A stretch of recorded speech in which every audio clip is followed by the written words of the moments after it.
ASMR testing the tingles, the science behind ASMR. For as long as she can remember, my big sister has experienced a tingling sensation in her scalp when listening to people whisper. I asked my sister if she got this head tingling thing when people were whispering.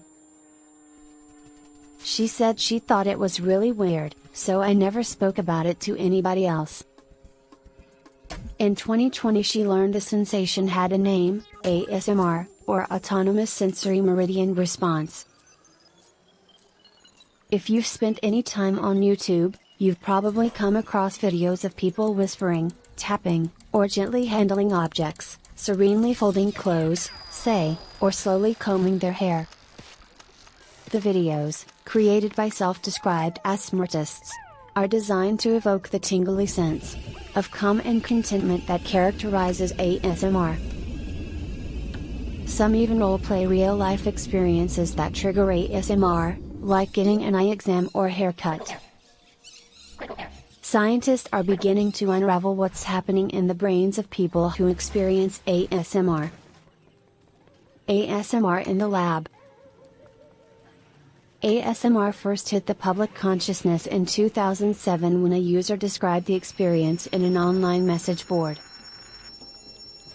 Since then, the phenomenon has exploded. In 2019, the top 10 ASMRtists racked up a collective 5.7 trillion views. It's so popular that celebrities have gotten in on the action with their own videos. When my sister first came across ASMR, she immediately began looking for peer-reviewed studies. There wasn't anything. So, she decided to study the phenomenon herself. She recruited 150 participants for a study, half of whom said they experienced ASMR. She hooked them up to electrodes and showed them a video of an ASMRtist folding towels. They also selected one of their favorite ASMR video clips to watch. While watching the videos, participants' heart rates fell, a sign of relaxation. But they also perspired more, indicating heightened emotional arousal.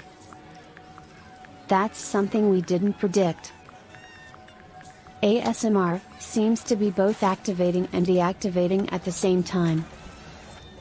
And that's quite characteristic of other complex emotional experiences like nostalgia or awe.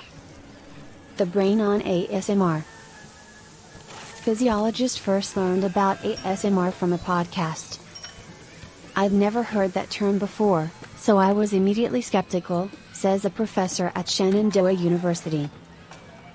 But he quickly realized the description gave a name to the fuzzy, relaxed feeling he'd always enjoyed while doing things like getting a haircut or watching Bob Ross videos.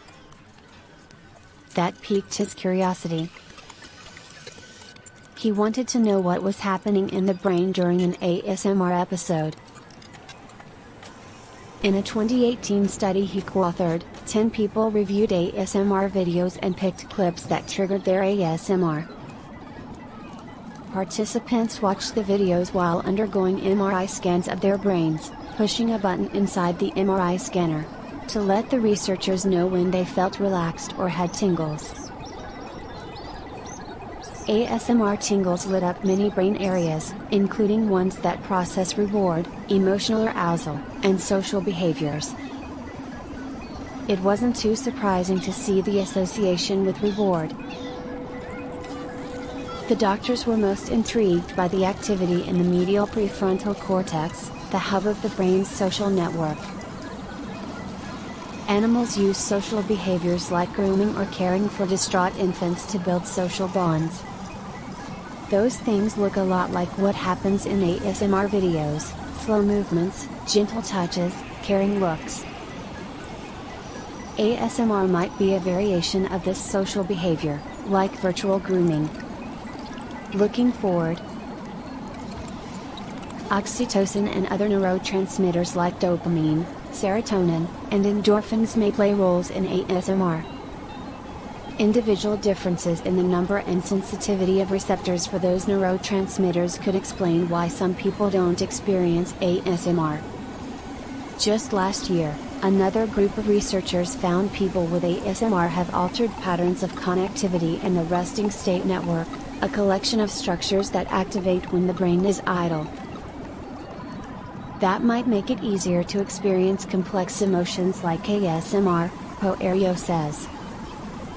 To bring all these threads of research together, Manchester Metropolitan University Goldsmiths University are launching an interdisciplinary research network to bring scientists together and set an agenda for ASMR research.